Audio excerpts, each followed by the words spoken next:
नमस्ते विद्यार्थियों। स्वागत है आपका आज के इस वीडियो लेक्चर में। आज हम दो उच्च प्रभाव ऑब्जर्वेंस को एक स्ट्रेटेजिक फ्रेम में पढ़ेंगे। पहला है वर्ल्ड स्ट्रोक डे, जो कि 29 अक्टूबर को मनाया जाता है। और दूसरा है वर्ल्ड आर्थराइटिस डे, जो कि 12 अक्टूबर को मनाया जाता है।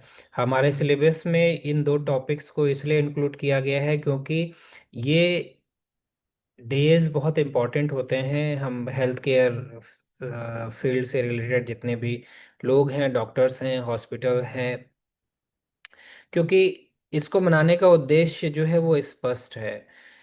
पब्लिक अवेयरनेस से लेकर पॉलिसी, हेल्थ सिस्टम कैपेसिटी और इंटीग्रेटिव पाथवेज तक। इंटीग्रेटिव का अर्थ होता है जो भी अल्टरनेटिव ट्रीटमेंट प्रोसीजर्स होते हैं, जैसे कि आयुर्वेद, होम्योपैथी, योग, उसके साथ में जो कन्वेंशनल, जो मॉडर्न ट्रीटमेंट साइंस है, उन दोनों को मिलाकर हम इन एक सिस्टम डेवलप करते हैं जिससे कि रोगी को अधिक से अधिक स्वास्थ्य लाभ पहुंचाया जा सके। तो ये इंटीग्रेटिव पाथवेज तक कैसे मेजरेबल इम्पैक्ट बनाया जाए और उसे क्लिनिक्स और कम्युनिटी प्रोग्राम्स में ईयर ऑन ईयर कैसे सस्टेन किया जाए, इसकी प्लानिंग इसमें की जाती है। और जो ब्यूरोक्रेट्स होते हैं, जो कि पॉलिसी मेकर्स होते हैं, तो हम इस टाइप के अवेयरनेस डेज या प्रोग्राम्स अगर मनाते हैं तो इससे पब्लिक में तो अवेयरनेस होता ही है, साथ ही साथ मीडिया और पॉलिसी मेकर्स तक ये बात पहुंचती है और उन्हें इसकी इम्पोर्टेंस पता चलती है और फिर वो इसके लिए अच्छे पॉलिसीज बनाते हैं। आज के इस लेक्चर को, जो कि बहुत छोटा सा होने वाला है, आप लोगों को ध्यान रहे कि हम क्या क्या पढ़ने वाले हैं, आप लोग नोट कर सके, इसलिए एक छोटा सा प्रेजेंटेशन है जो कि आपके लिए हेल्पफुल हो सकता है।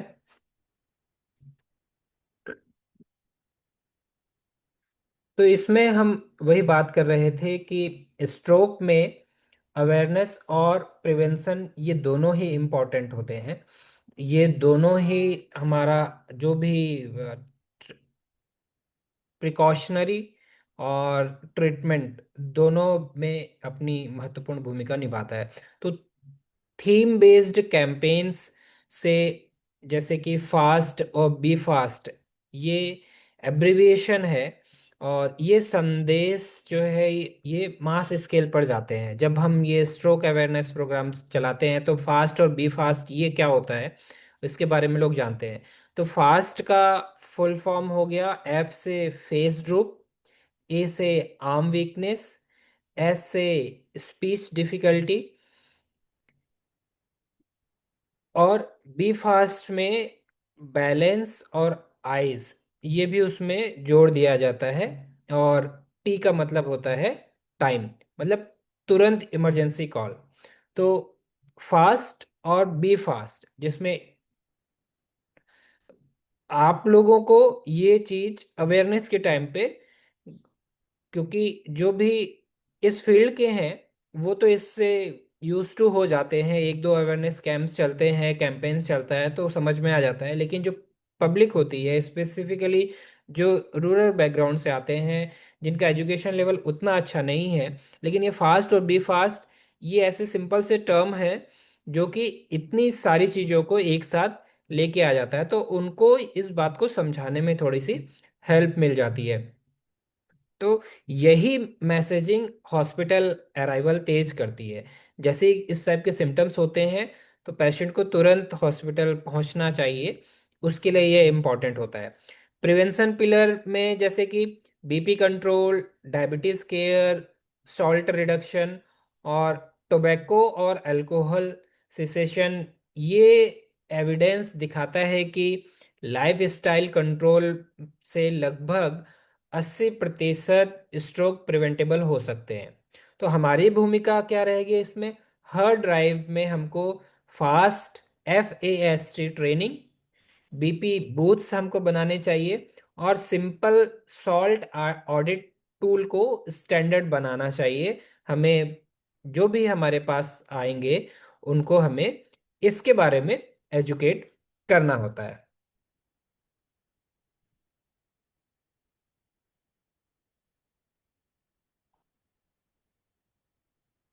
अगले स्लाइड में हम देख रहे हैं कि पॉलिसी और कैपेसिटी को सरल शब्दों में हमको समझना है कि ये दोनों क्या होते हैं। तो WHO और WHO, वर्ल्ड हेल्थ ऑर्गेनाइजेशन और वर्ल्ड स्ट्रोक ऑर्गेनाइजेशन, हर 29 अक्टूबर को डेटा रिच ब्रीफ जारी करते हैं।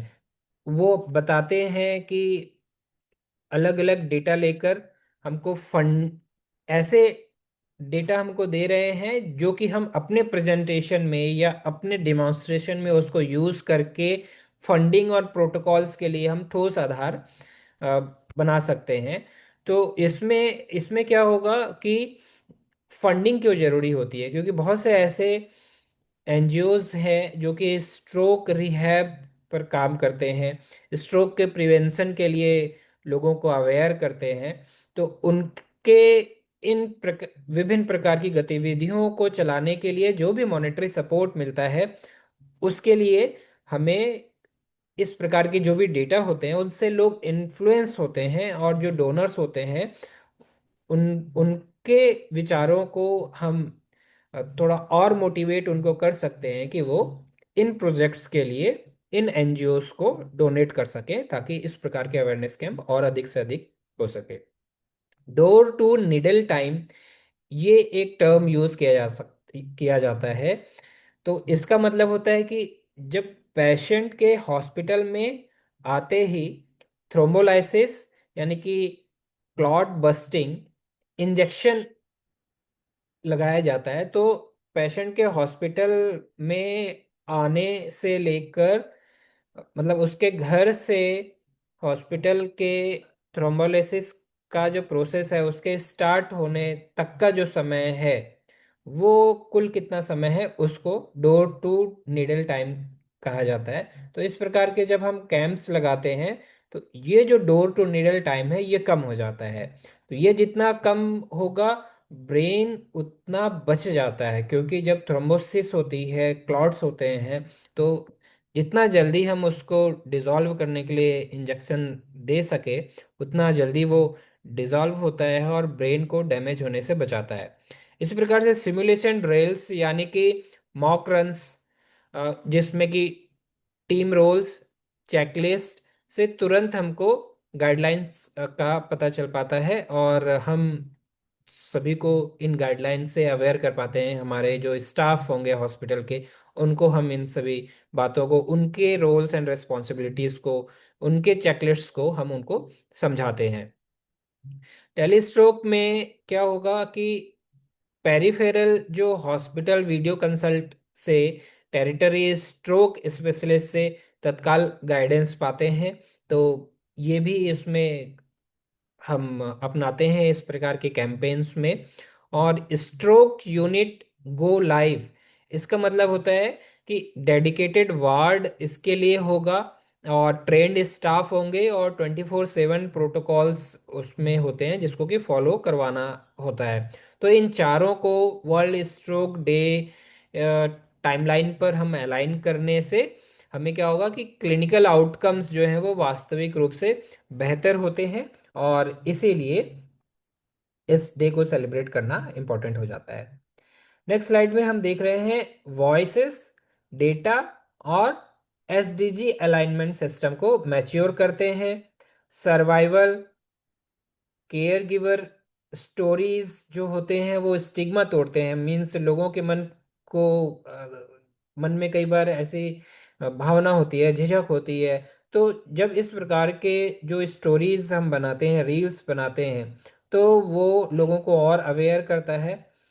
वॉक्स और मीडिया सेगमेंट से लाइफ आफ्टर स्ट्रोक दिखता है। सोसाइटीज ऑडिट रिपोर्ट्स और रजिस्ट्रीज पब्लिश करती हैं।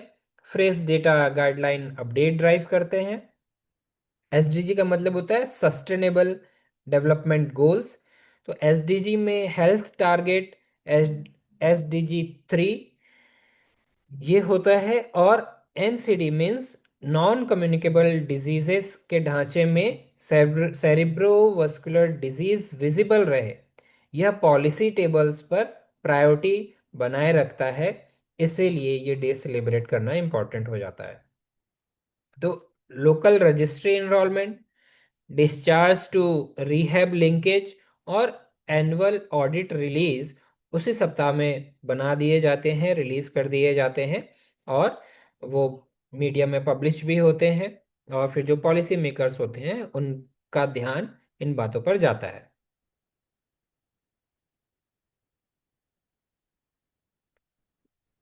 अगला जो स्लाइड है हमारा, जिसमें हम देख रहे हैं कि इंटीग्रेटिव एंड आयुर्वेदिक वैल्यू को कैसे ऑपरेशनल बनाया जा सकता है, और इसको बनाना ही चाहिए। तो 29 अक्टूबर को हम क्या कर सकते हैं आयुर्वेद फील्ड के लोग। तो 29 अक्टूबर को हम वात शमन स्क्रीनिंग कैंप लगा सकते हैं, डाइट वर्कशॉप्स कर सकते हैं, अभ्यंग का डिमॉन्स्ट्रेशंस कर सकते हैं, जिससे कि मीडिया पर के लोगों को भी, या मीडिया के माध्यम से आम जनता को जो इस कैंपेन में नहीं आ रहे हैं उनको भी पता चले कि आयुर्वेद में स्ट्रोक से रिलेटेड कैसे प्रिवेंशन और उसका ट्रीटमेंट हो सकता है। और जॉइंट सीएमईज हमको करना चाहिए न्यूरोलॉजिस्ट के साथ। बाई डायरेक्शनल रेफरेंस बनाते हैं हम इसमें। और एक्यूट केयर के बाद रसायन और रीहैब के साथ में लाइफस्टाइल मॉड्यूल्स स्ट्रक्चर्ड हो जाते हैं। तो हमें भी इंटीग्रेटिव अप्रोच लेकर ये 29 अक्टूबर को स्ट्रोक डे अवश्य मनाना चाहिए।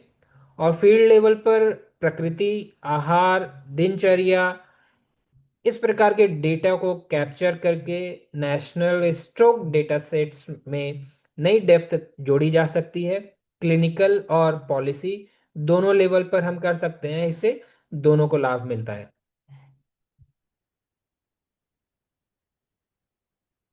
तो स्ट्रोक का बॉटम लाइन है कि एक सिंक्रोनाइज्ड डे मैसेजिंग पॉलिसी और हॉस्पिटल वर्क फ्लोज को एक दिशा में मोड़ देता है ये।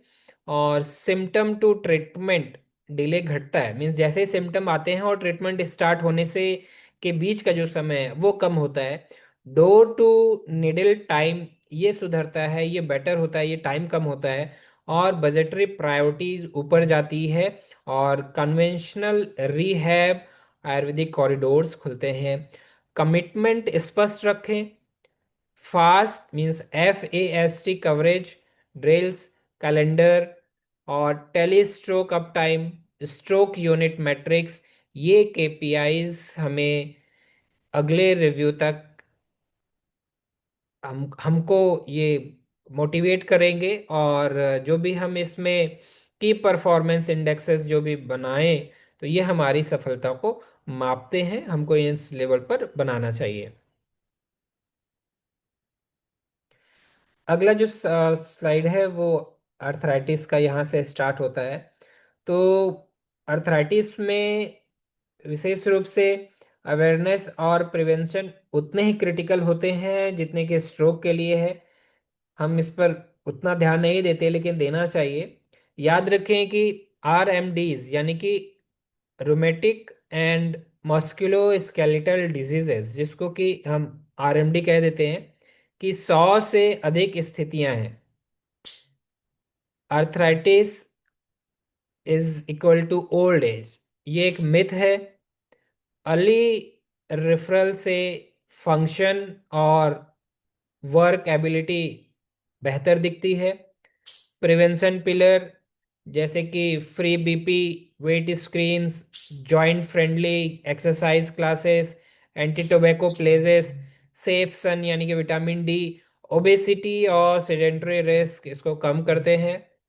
डेली DALY यानी कि डिसेबिलिटी एडजस्टेड लाइफ ईयर, इसको समझें।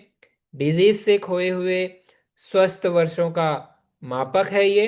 और हर किलो लॉस में मीन्स एच KG लॉस और एक्टिविटी गेन, ये वास्तविक डेली बचत है। इसमें हम डिसेबिलिटी एडजस्टेड लाइफ ईयर, इसको हमको प्रिवेंट करना चाहिए। और हमें वर्ल्ड आर्थराइटिस डे में अपना अपना आयुर्वेदिक अप्रोच लेते हुए हमको इसको सेलिब्रेट करना चाहिए।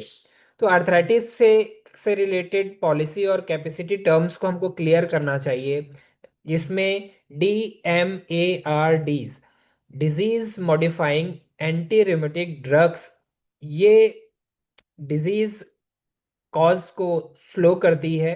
इसमें जो भी मॉडर्न मेडिसिन यूज करते हैं, आप उसको इंटीग्रेटिव अप्रोच लेते हुए आयुर्वेदिक मेडिसिन भी इसमें आपको रिकमेंड करना चाहिए। बायोलॉजिक्स जो है वो DMARDs का टारगेटेड क्लास है, जो कि इम्यून पाथवेज पर प्रिसाइजली काम करता है। वर्ल्ड आर्थराइटिस डे विंडो में time bound access policies push होती हैं। एलिजिबल पेशेंट को निश्चित समय में DMARD या बायोलॉजिक मिलते हैं।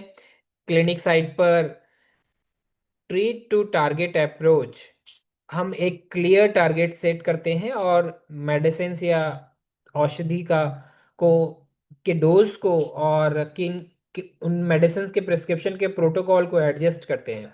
यहाँ DAS 28 means disease activity score for 28 joints. ये स्टैंडर्ड स्कोर है 28 जॉइंट्स की, जिसमें tenderness, swelling, patient global assessment और ESR CRP इनको मिलाकर activity high to remission grade होती है। परिणाम कम डैमेज होना और बेहतर फंक्शन होना हमारे जॉइंट्स का, इसके लिए इसको मॉनिटर किया जाता है। अगले स्लाइड में हम देख रहे हैं कि रिसर्च एम्पावरमेंट और SDG पर हमें फोकस करना चाहिए। जर्नल्स स्पेशल इश्यूज टाइम करते हैं, NGOs स्मॉल ग्रांट्स से नए आइडियाज आते हैं, ऑडिट से पाथवे गैप्स दिखते हैं, पीयर नेटवर्क्स एडहेरेंस और मेंटल हेल्थ सुधरते हैं, पेशेंट्स अकेले महसूस नहीं करते, प्रैक्टिकल हेल्थ हैक्स सीखते हैं, और MSK यानी मस्कुलो स्केलेटल जो बर्डन नेशनल डैशबोर्ड पर SDG 3 और एन या फिर NCD इस रिपोर्टिंग में कैप्चर होने चाहिए। यही विजिबिलिटी बजट्स और रिहैब सर्विसेज और मेडिसिन एक्सेस को सुधारती है, पॉलिसी मेकिंग में महत्वपूर्ण भूमिका निभाती है। हम जो भी डेटा या रिपोर्ट्स कलेक्ट करते हैं इन कैंपेन्स के माध्यम से, इनसे ही फिर ये पॉलिसी मेकर्स जो होते हैं वो अपनी पॉलिसी बनाते हैं और हेल्थ सर्विसेज को और कैसे डेवलप किया जाए, कैसे बेहतर बनाया जा सके, उस पर काम करते हैं। तो हमारी भूमिका इसमें क्या है? क्लिनिक लेवल डेटा को क्लीन रखना है और एनुअल सिंथेसिस नोट पब्लिश करना है। अगले स्लाइड में हम देखते हैं कि integrative and Ayurvedic dividends measurable बने, इस पर हमें काम करना चाहिए। को ब्रांडेड कैंप्स जैसे कि जॉइंट पेन पल्स क्लिनिक्स और अभ्यंग का डिमॉन्स्ट्रेशन, आयुर्वेदिक मेडिसिन के बारे में बताना, प्रिवेंटिव क्या आयुर्वेद में मेजर्स बताए गए हैं उनको बताना, और सेफ स्टैंडर्डाइज्ड फॉर्मेट में हमें अपने सारी बातों को, डिमॉन्स्ट्रेशंस को रखने चाहिए। साइंटिफिक अप्रोच लेकर हमें चलना चाहिए। साइंटिफिक अप्रोच का मतलब ये नहीं होता है कि आप मॉडर्न टर्मिनोलॉजी में आयुर्वेद को सारा ट्रांसलेट करके उनकी भाषा में आप प्रेजेंट कीजिए, बिल्कुल भी नहीं। आप अपने टर्मिनोलॉजीज यूज कीजिए और उसको इजी लैंग्वेज में एक्सप्लेन कीजिए। जैसे हम मॉडर्न साइंस के टर्मिनोलॉजी को एज इट इज रटते हैं, जानने का प्रयास करते हैं, समझते हैं, उसी प्रकार से आयुर्वेदिक टर्मिनोलॉजी को भी मॉडर्न साइंस वालों को रटवाना चाहिए। आम पब्लिक को उसके बारे में पता होना चाहिए कि वो क्या है।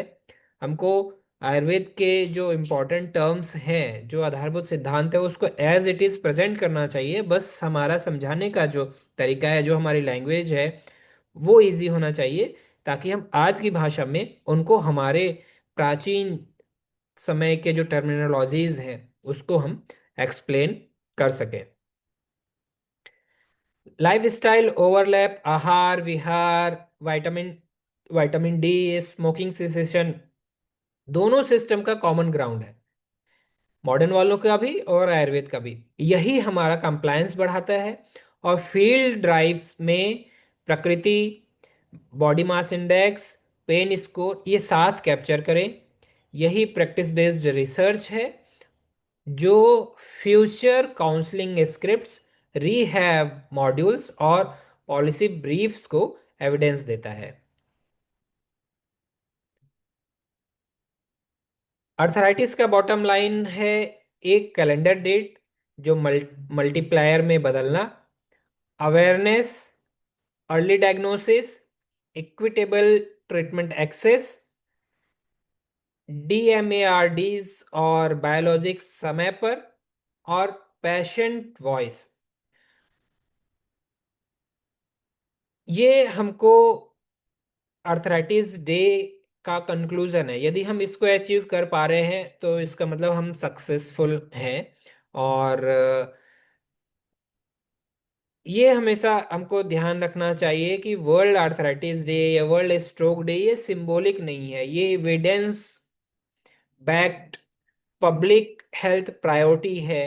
हमें वार्षिक प्रतिज्ञा लेनी चाहिए और इसके लिए क्लियर केपीआईज जैसे wait time, early referrals, DAS28 improvement, class retention, को ब्रांडेड कम्युनिटी ड्राइव्स और इंटीग्रेटिव रेफरल पाथवेज, ताकि हम अगले वर्ष सिर्फ एक्टिविटीज नहीं, आउटकम नंबर्स दिखाएं। और स्वास्थ्य, विशेष रूप से स्ट्रोक और आर्थराइटिस से रिलेटेड जो प्रोग्रेस है, लोगों में अवेयरनेस है, और जो पॉलिसी मेकिंग के लिए जो भी डिसीजन लेने के लिए हम जो भी मटेरियल या डेटा हम रिपोर्ट जो हम दें वो बेहतर कर सके। तो आज के लेक्चर में इतना ही। आशा है आपको इससे काफ़ी नई जानकारी मिली होगी। जो भी आपके डाउट्स होंगे वो आप कमेंट के माध्यम से हमें पूछ सकते हैं। अगले वीडियो लेक्चर में जल्द मिलते हैं, तब तक के लिए नमस्कार।